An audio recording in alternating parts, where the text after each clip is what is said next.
Passive diners, like these garden eels, wait for bits of food to drift by, while others search more actively for a meal.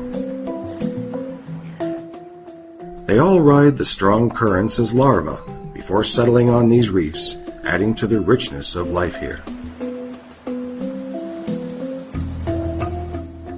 The heart of this ecosystem is the coral itself. Like living limestone sculptures, coral reefs actually consist of tiny polyps, each one a separate organism. The reef is much like an ancient city. There's a maze of narrow lanes and back streets for a predator to explore. These complex structures have led to a dazzling array of adaptations to hunt and escape being hunted.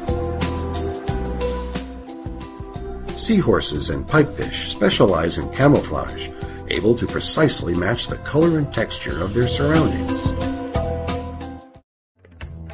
Frogfish move about like self-propelled rocks, with a painfully slow top speed.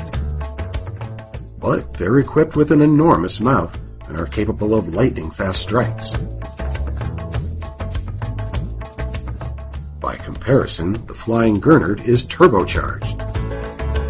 Using specialized fins, they walk along the bottom, dislodging small invertebrates from the sand. Lionfish prowl the reefs with impunity thanks to their poisonous spines. These voracious predators are quick to gobble up anything they can fit in their mouths.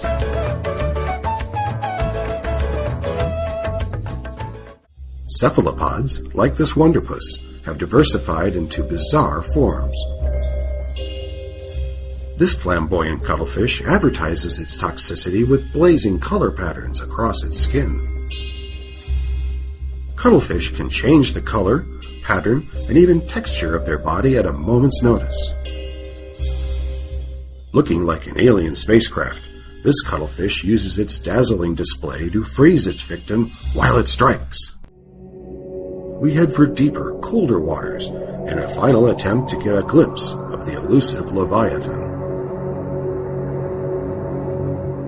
We encounter a manta ray, not the mystery creature we're looking for, but a giant nonetheless.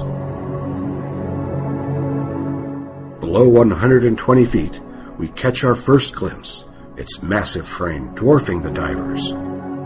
It's the majestic Mola Mola, a deep-water behemoth who rises occasionally for a cleaning. A fitting end to our search for Indonesia's mysterious Leviathan.